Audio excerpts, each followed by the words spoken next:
Ya, selanjutnya. Nah, ini di-record aja sama Pak Abbas.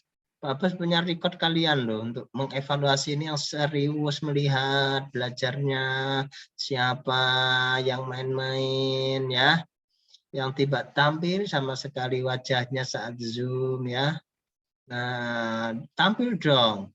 Kasihan mama, papa udah membayar untuk belajar, untuk sekolah ya. Nah, supaya kalian serius ya, itu dapat keberkahan nanti. Hidupnya berkah kalau kalian orang tua kalian ridho, yakin dan pasti hidup kalian akan enak. Tapi kalau orang tua kalian marah-marah terhadap kalian atau kalian membuat marah orang tua, itu hukumannya bukan hanya di akhirat kelak anak-anak, di dunia pun akan kalian merasakan.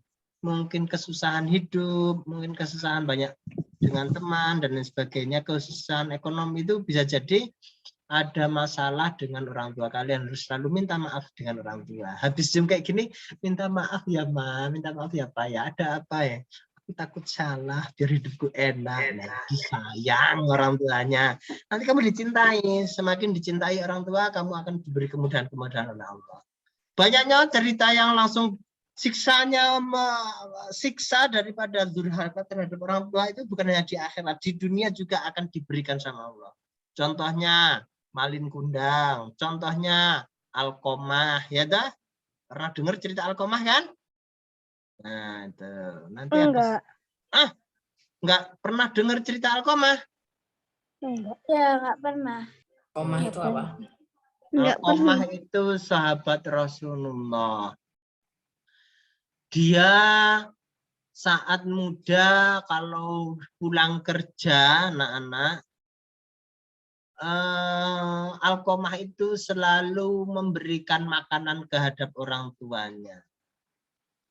Pulang dari manapun selalu memberikan kain, baju, gitu. Pada satu saat Alkomah sudah punya istri. Setiap dia pulang udah lupa sama mamanya. Nah, sama umiknya lupa. Tidak berbagi. Padahal harta seorang anak laki-laki ya termasuk harta orang tuanya. Pernah dengar, Pak? Pernah dengar kan? Pernah. Kalau harta wanita itu harus izin suaminya kalau sudah punya suami. Tapi kalau harta suami ya punya orang tuanya juga. Orang tuanya ya kedua orang tuanya asli dan orang tua mertua itu juga orang tua. Dan wajib namanya hormati. Nah, Alkomah lupa nggak ngasih orang tuanya. Alkomah selalu lupa. Akhirnya orang tuanya merasa sakit hati. Yang melahirkan diduakan, tidak lagi diberi ya. Salah satu kisah demikian. Selanjutnya Alkomah sakit parah, terus sahabat datang kepada Nabi. Dia udah mau meninggal itu loh, nazak sakaratul maut, tapi nggak mati-mati sampai berhari-hari. Orang-orang pada kasihan. Maka ada sahabat yang kasihan, sakitnya udah parah banget loh. Karena durhaka mati aja nggak bisa mati-mati, sakit sekali loh ya. Padahal idza zulzilat apa ayatnya itu? Di saat nyawa di tenggorokan, wah itu sakit sekali kan. Nabi aja berkata apa? Sakitnya orang yang sekadar nazak seperti kambing hidup-hidup dikuliti, dilepas kulitnya. Apalagi Masya Allah ya, makanya jangan sampai durhaka sama orang tua. Alkomah sampai mana tadi? Sakit. Saat Alkomah sakit, sahabat Rasul datang kepada Rasulullah. Ya Rasulullah, Alkomah sakit. Bagaimana ini? Suruh dia minta maaf terhadap orang tuanya. Mintakan maaf orang tuanya, suruh datang. Orang tuanya nggak mau datang ke rumah Alkomah. Sampai pagi orang tuanya nggak datang. Lalu ada sahabat datang ke Nabi. Bagaimana ya Rasul? Suruh orang tuanya datang ke rumahnya. Wahai orang tua Alqomah, sudilah kiranya engkau datang ke rumah Alqomah karena Alqomah sedang sakaratul maut, sedang kesakitan yang luar biasa. Enggak mau, dia sudah menyakiti hatiku. Nah, datang sampai ketiga kali ibunya didatengin, enggak pernah mau. Nah, kisah Alqomah itu banyak diceritakan ya. Maka ibunya didatengin sampai 3 kali nggak mau, ada sahabat datang lagi ke Rasulullah. Ya Rasulullah, Alqomah ibunya tidak mau memaafkan, sudah 3 kali aku datang. Bagaimana solusinya sedangkan Alqomah kesakitan? Siapkan kayu bakar. Nabi untuk menyiapkan kayu bakar segunung. Maksudnya segunung itu hiperbolis Pak Abbas. Yang banyak sekali. Supaya Alqomah bisa mencapai, mempercepat ajalnya. Nah, Nabi pun tidak bisa memintakan kepada Allah supaya cepat meninggal. Padahal Nabi dimintain. Tapi Nabi, oh ini ganjarannya, balasannya adalah dibakar. Maka dia akan cepat mati. Hidup-hidup, kasihan kan? Supaya cepat mati, Nabi suruh menyiapkan. Namun saat sahabat datang ke tempat Ibu Alqomah, Ibu Alqomah, kami sudah datang ke Nabi. Nabi meminta untuk menyiapkan kayu bakar supaya Alqomah bisa dengan cepat meninggal dunia karena kesakitan luar biasa. Karena kedurhakaannya, kecuali ada maaf dari engkau, Alqomah akan bisa selamat dari nazak yang sangat sulit. Maka ibunya dibilangin seperti itu, kayu bakar sudah disiapkan wahai Ibu Alqomah oleh sahabat-sahabat Rasul. Anakku, aku maafkan, jangan dibakar. Saat ibunya bilang anakku, aku maafkan, Alqomah langsung meninggal. Nah, itulah sangat pedihnya apabila kita durhaka dengan orang tua. Nah, apakah cerita Pak Abbas ini mengada-ada? Apakah tidak ada sanadnya? Apakah tidak ada garis ceritanya sampai Nabi? Kita lihat kisah Alqomah nih. Oh, langsung keluar dia ya. Tahu Pak Abbas lagi ngomong apa? Nih, kisah Alqomah durhaka pada ibunya. Nah, nih Alqomah yang durhaka nih. Ada, wahai dia masih mempunyai seorang ibu, sudah sangat tua. Ini cerita panjangnya. Nanti kalau Pak Abbas cerita panjang kayak gini nggak selesai-selesai Zoom kita ya kan? Ya kan? Rasulullah mengirim utusan menemuinya oleh berkata kepada utusan tersebut, katakan kepada ibunya Alqomah, jika dia masih mampu untuk berjalan menemui Rasulullah maka datanglah, namun kalau tidak maka biarlah Rasulullah yang menemui ibu. Nah ini ya. Kemudian wahai Bilal pergilah dan kumpulkan kayu bakar yang banyak. Tuh di akhir ceritanya ya. Nah, sesungguhnya kemarahan sang ibu telah menghalangi lisan Alqomah sehingga tidak bisa mengucapkan syahadat. Tuh, mau meninggal nggak bisa baca syahadat. Bilal, nah sahabat Rasul di sini ternyata Bilal. Suruh cari kabur. Wahai Rasulullah, apa yang akan kau perbuat? Saya akan membakarnya di hadapanmu. Di hadapan ibunya. Saya tidak akan tahan engkau membakar anakku di hadapanku. Wahai Ibu Alqomah, sesungguhnya azab Allah lebih pedih dan lebih langgeng. Loh, kalau nggak dimaafkan akan lebih pedih. Nauzubillah ya, semoga kita dimaafkan. Ya, kalau nggak dimaafkan orang tua itu selalu diazab. Itu baru azab seberapa di dunia ya. Ingin Allah mengampuninya, maka relakanlah anakmu Alqomah. Demi zat jiwaku. Nah ini. Nah, hati-hati ya nih cerita Alqomah. Nah, kemasyhuran kisah ini ada di kitab Al-Kabir ya, Al-Hafiz. Nah, ini sudah ada kitabnya ini yang menerangkan. Nah, ini dari zaman Nabi sudah ada. Harus paling kondang. Nah ya, itu hanya selingan saat Zoom supaya akhlak kalian belajar agama macam-macam tapi tidak dipraktekkan dalam kehidupan juga sangat merugi bagi kita. Ingat ya anak-anak, ini keutamaan sholat ada 7 tadi ya, amal perbuatan pertama kali, termasuk yang kedua, rukun iman yang kedua, rukun Islam. Selanjutnya sholat bab sholat 9. Apa isinya kita lihat. Nah, ini buku e-booknya dari internet, Pak Abbas, supaya kalian e-book PKI, PAI, Pendidikan Agama Islam. Nah, ini anak-anak budi pekerti, ini tentang waktu-waktu sholat, ya, ada zuhur, ya, waktu sholat. Nah, ini anak-anak, waktu sholat. Waktu sholat. Pertama, waktu-waktu sholat. Ingat-ingat ya, waktu sholat. Kamu harus paham waktu sholat. Lihat kalau ada pertanyaan. Sholat zuhur, ya, terdiri atas 4 rakaat.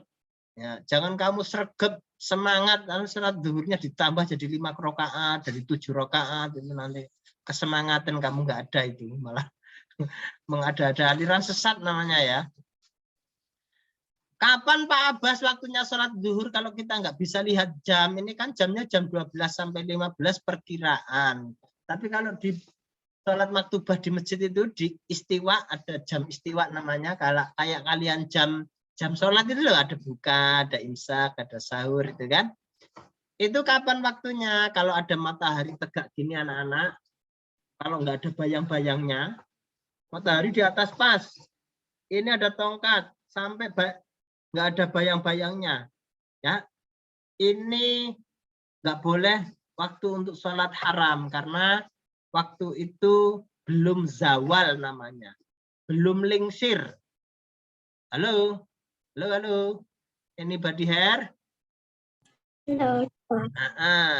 Kalau kamu ada waktu zuhur, kalau waktu zuhur nih ada srengenge matahari pas di atas kepalamu, nggak ada bayangannya, kamu ke kanan, ke kiri, ke samping-samping nggak ada bayangannya, itu belum waktu zawal, itu waktu tengah-tengah, nggak boleh untuk sholat. Nah, kalau matahari sudah ke barat gini, ngeng, di sini sudah ada bayanganmu, maka itu adalah masuk waktu zuhur, namanya waktu zawal. Ya. Nah, terus kalau ada benda ditancap di matahari kayak gini, waktu sholat asar masuknya kapan Pak Abbas? Waktu sholat asar apabila matahari sudah tampil ke sini dan bayangan ini benda yang diberdirikan HP, apa lidi, apa tongkat, bayangannya sudah melebihi benda tersebut. Sudah lebih, berarti sudah asar nih. Oh, bayangannya masih di dalam benda yang diberdirikan, berarti masih zuhur, belum habis sholat asar. Paham? Paham. Iya, waktu sholat zuhur, waktunya kalau pakai matahari itu ya, setelah zawal.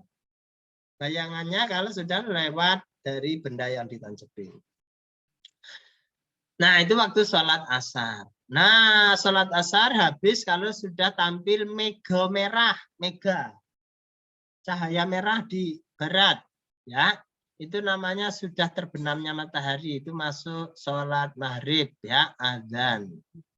Nah, anak-anak, kita kembali ke laptop nih. Ini sudah selesai. Nah, waktu sholat zuhur nih. Ketika matahari mulai condong ke arah barat, mataharinya condong, ditandai bayang-bayang sebuah benda sedikit miring ke arah timur. Nah, miring tak sedikit miring. Bukan kamunya yang miring loh. Nanti kalau kamunya yang miring gini bahaya, malah tertawa sendiri, jangan ya. Kamu bayangannya. Atau kira-kira pukul 12. Ya, berakhir bayang-bayang pindah, berakhir zuhur bila bayang-bayangnya sama panjangnya tuh. Yang diomongin Pak Abbas sesuai ini tak? Belum baca tadi padahal Pak Abbas ini. Iya, Pak Abbas dulu pernah sekolah masalahnya. Dengan benda aslinya atau kira-kira pukul 15. Nah, berarti pukul 15 ini kira-kira benda sama.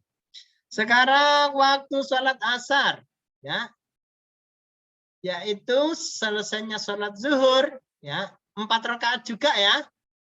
Jangan kamu jadi 10 rakaat, wah kesergepan. Jangan dikurangin juga, aku pengen sholat rakaat yang singkat. Kamu kasih setengah rakaat aja, jangan ya. Ya, pelaksanaannya adalah siang hari menjelang sore, yaitu habis sholat zuhur. Kalau sudah lewat bayang-bayangannya ya, matahari terbenam, kira-kira pukul 18 sampai malam. Maghrib, nah ini nggak kasih bayang-bayang anak-anak. Nah ini penjelasan yang di buku kelas 4, nggak dikasih bayang-bayang. Tapi kalau tadi bayang-bayang yaitu, kalau bayang-bayangnya sudah melewati itu masuk. Salat maghrib 3 rakaat, ya. Berakhir ketika ufuk berwarna kemerahan di arah barat sudah hilang. Tuh, Pak Abbas bilang tadi kalau merah masuk berarti maghrib masuk. Jadi nanti kalau ini udah buka belum ya? Nggak nunggu merah-merah. Kamu jangan pakai infrared tapi ya, kamu jangan pakai lampu merah. Nanti awalnya aku sorot. Buka, itu namanya sulapan. Jangan. Ingat, ini Pak Abbas menyampaikan merah ini pakai lampu merah, juga lampu infrared dan lain sebagainya itu supaya kalian punya bayangan dan ingat, oh Pak Abbas kemarin waktu menjelasin itu maghrib itu waktu merah-merah ya pakai lampu ya. Nah kan mudah diingat lah jadinya. Kalau waktunya maghrib hilang, kalau merah-merahnya udah hilang, udah gelap, nah, di atas sana nggak ada merah-merah, langitnya udah gelap, putih-putih kemerahan sudah nggak ada, itu waktunya waktu maghrib habis. Isya. Salat Isya 4 rakaat. Ufuk merah di barat hilang. Nah, Isya kalau merah-merahnya ada hilang. Ya. Akhir salat Isya sebelum terbit fajar. Nah, sebelum terbit fajar, sebelum gini. Imsa sebelum adzan subuh masih salat Isya boleh. Tapi kalian jangan mengakhir-akhirkan ketiduran malah bablas tekan subuh nanti ya. Sholat Isya itu panjang. Ada yang berpendapat awal waktu sholat Isya bagus. Ada yang nanti bersama sholat Qiyamul Lail. Karena sholat Lail ya termasuk Isya ini. Sholat subuh 2 rakaat ya. Dikerjakan fajar. Pada waktu fajar ya. Pada waktu fajar muncul. Nah kalau sudah ada fajar itu, ada fajar garis putih ya di langit, terus gelap lagi, itu fajarnya muncul namanya. Terus habis gelap lagi, terus nanti muncul merah, terus siang ya. Itu waktu subuh ya. Kalau fajar sudah muncul, di sini ada temanmu namanya Fajar ya. Kalau fajar datang berarti subuh tiba. Kapan subuh tiba? Kalau fajar datang ya, ini untuk mengingat aja metode ya. Kalau fajar belum datang berarti belum subuh ya, jadi fajar jangan suruh tidur terus nanti nggak subuh. Terus tandanya terdengar azan ya, jelas terdengar azan. Kalau ada orang azan ini tanda waktu ya. Itu waktu sholat. Terus tadi sudah ya terkait dengan ini bacaan iftitah sudah kemarin ada 2 ya. Ingat-ingat ya, bacaan ruku sudah kemarin ada 2. Terus bacaan sujud sudah. Terus bacaan tahiyat sudah. Tahiyat awal sudah. Nah, terus ini faedah sholat melatih kebersamaan. Nah, kalian jamaah toh sama-sama. Tidak ada sholat jamaah itu kok waktunya berbeda-beda ya, terus nggak melatih kebersamaan, sholatnya kok balapan, sholat jamaah ya enggak. Nah temennya rukuk semuanya gitu. Terus patuh taat kepada pimpinan. Nah nggak ada sholat jamaah itu kok imamnya didahuluin ya toh, nggak taat. Imamnya bilang Allahu Akbar, jamaahnya bilang mbok sami Allahu liman hamidah aja. Itu namanya itu enggak taat itu ya. Nah, di kelas pun taat terhadap pimpinan. Bagaimana kalau orang enggak taat, enggak dilatih taat terhadap pimpinan? Kacau no. Pemimpin rumah tangga ayah, kamu yang laki-laki akan jadi ayah. Coba anaknya nggak pada patuh sama pimpinannya, sama ayahnya. Mandinya semaunya sendiri, ya dah. Terus jajannya semaunya sendiri. Mumet nggak kalian kalau jadi orang tua kayak gitu, ya dah. Nah, maka untuk melatih taat, makanya kalau punya anak wajib diajarin sholat supaya taat pimpinan terhadap Tadi apa Pak Abbas? Tadi apa Pak Abbas? Ayah apa? Ayah itu adalah pemimpin keluarga, ya. Ibu itu iya, saya dengar tadi rumah tangga. Ya, pemimpin keluarga. Ya. Selanjutnya nih, Pak Abbas, kalau Pak Abbas jelasin nggak paham, aku boleh tanya-tanya, boleh. Sah, halal, ya. Nih. Ini bisa ada pertanyaan loh di ujiannya, biasanya apa saja pertanyaannya ini ya. Apa tadi? Nih, faedah, manfaat sholat. Apa saja manfaat sholat? Faedah sholat, melatih kebersamaan, taat kepemimpinan ya. Ini terbiasa tolong menolong ya. Sholat arti awalnya adalah doa. Semua bacaan sholat bukan doa kan orang muslimin dan muslimat juga ya, artinya dengan menolong orang lain, terbiasa menolong ya. Doa tersebut hanya bukan untuk orang sendiri toh, untuk sesama. Nah, berarti tolong menolong, intinya poinnya adalah memiliki sikap disiplin, disiplin waktu ya, waktu duhur sholat duhur, asar sholat asar. Jadi terbiasa disiplin. Kalau sudah disiplin biasanya jadi orang sukses. Nah, kalau kalian tidak disiplin, tidak sukses biasanya. Sholat harus disiplin waktunya. Sholat duhur ya waktu duhur. Masa sholat duhur waktu subuh, nggak disiplin, repot ya. Nah, kalian jam berangkat sekolah itu disiplin. Jam 7, jam 6 biasanya berangkat sekolah udah mandi. Ke sekolah SD model. Nggak disiplin, jam 8 berangkat. Wah, itu namanya nggak jadi. Atau jam 5 sore baru berangkat sekolah, nggak disiplin. Kamu yang ngajar cicak nanti sampai sekolah. Ya dah? Nah, selanjutnya memiliki sikap disiplin. Nah, faedah selanjutnya nih. Nah, ini sudah nih, memiliki tolong menolong. Nah, nih pengalaman sholat di rumah, melakukan sholat lain, pengalaman ini cerita kali ini kalian. Nah, terima kasih, semoga bermanfaat. Itu terkait dengan sholat. Terkait dengan sholat, kita sudah membahas faedah, terus keutamaan sholat, terus terkait bacaan sholat. Diingat-ingat ya, ini bacaan sholatnya sudah hafal semua toh? Sudah hafal apa belum? Kalau kalian belum hafal bacaan sholat, setiap sholat dibaca. Ya, kalau kalian belum hafal bacaan sholat, setiap sholat dibaca. Belum hafal kok belum mau baca ya nggak hafal-hafal. Dibaca ya. Pak Abbas ngomongnya sudah hampir 1 jam. Aku yang dengerin aja capek. Apa Pak Abbas gak capek? Aku mau bantu ibu bikin koktail. Saya mau bikin kolang-kaling. Sama mau bikin hamburger. Aduh. Mau bikin kebab. Esteller. Puasa. Iya. Kalau kamu melihat kayak gitu, kuat. Masih puasa, tidak tergoda. Mantap. Ya, berarti benar-benar istiqomah dan kuat. Ya, jangan bilang Pak Abbas bilang esteller. Es coklat pisang hijau terus kamu harus nggak kuat puasanya, jangan ya, kecil itu cobaannya ya. Oke anak-anak, besok hari apa ya Pak Abbas jadwalkan hari apa di chatnya kemarin? Coba di PAI kita akan belajar ngaji, besok belajar ngaji ya, setiap Selasa dan Jumat kita akan belajar ngaji.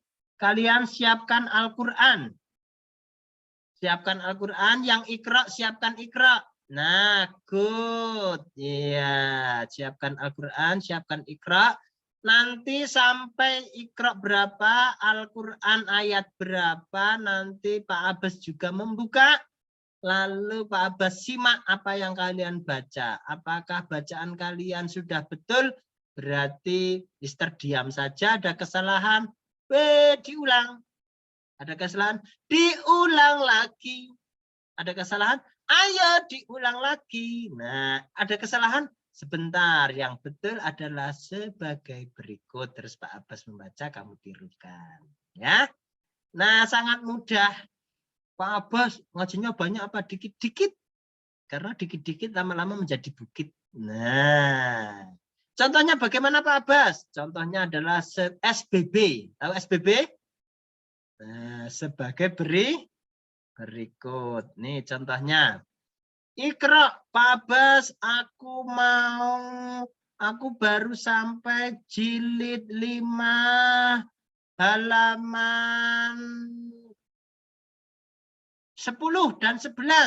Buka, Pak Abbas membuka, kamu membuka, Pak Abbas buka, di-share. Gini ya, Ten. Kok lama sih ini? Ada Iqra digital yang lebih cepat tidak ya kira-kira? Nanti Pak Abbas cari ya. Nah, nih, ten. Nah, sudah tampil dia terbuka Iqra jilid 5 halaman 10 dan 11. Nah, setiap bacaan, nah Pak Abbas menyampaikan dulu ya kalau ini.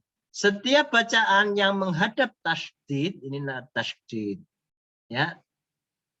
Suara ditekan, ditahan 2 harokat dan berdengung.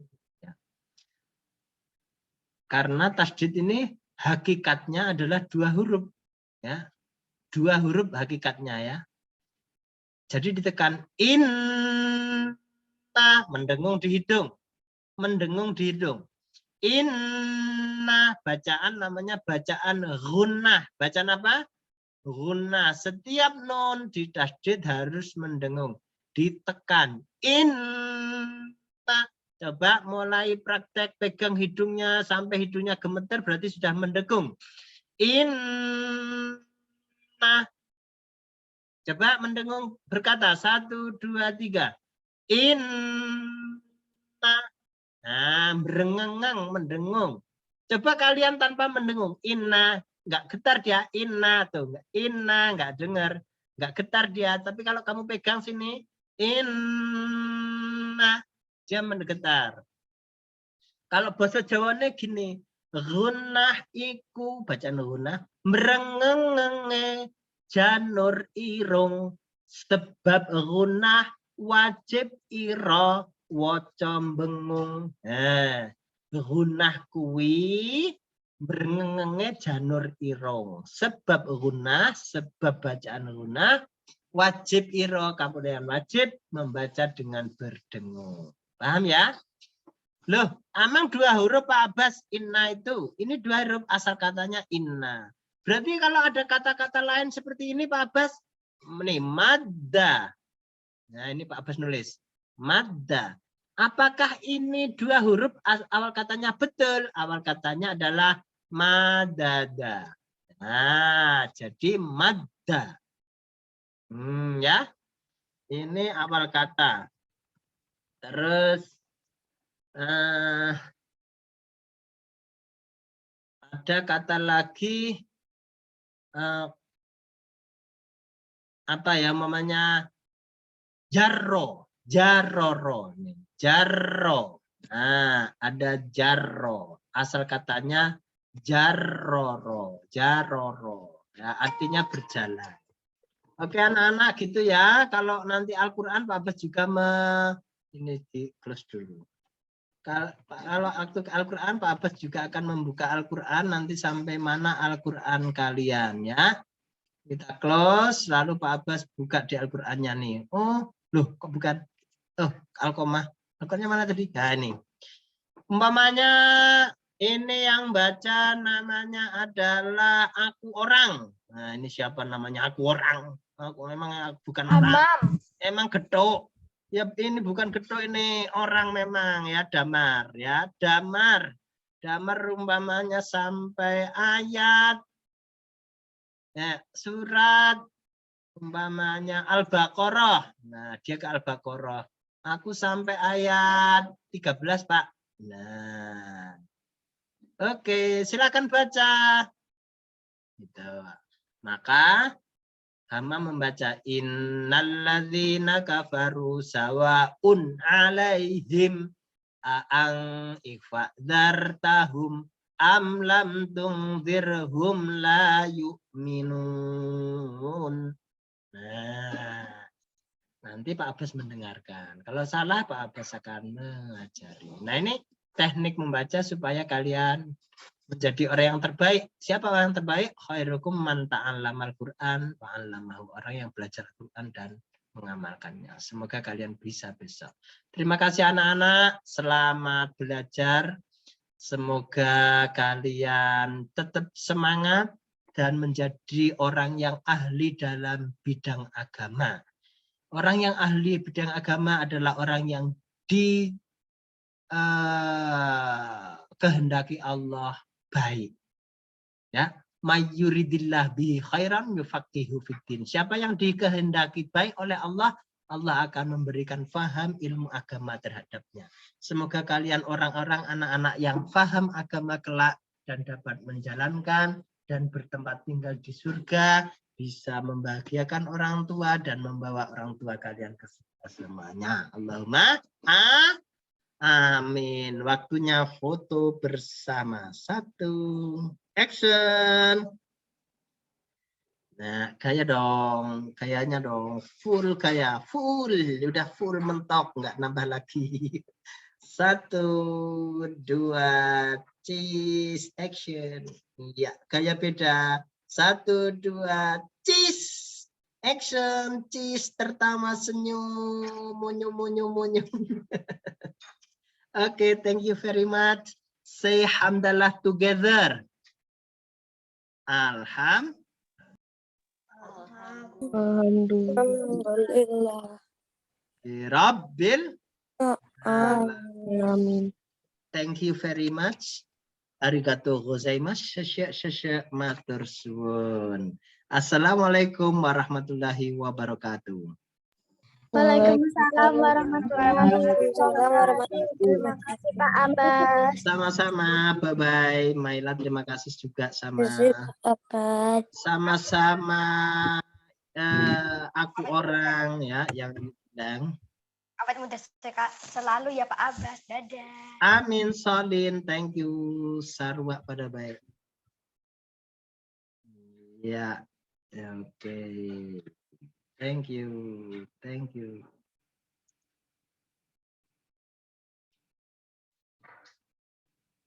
Oh, ini belum live nih, lagi ditinggal kemana ini? Ya, ini lagi ditinggal main Roblox ini. Mulang jam 5. Udah ya, Pak Abbas mengajar dulu. Assalamualaikum. Waalaikumsalam.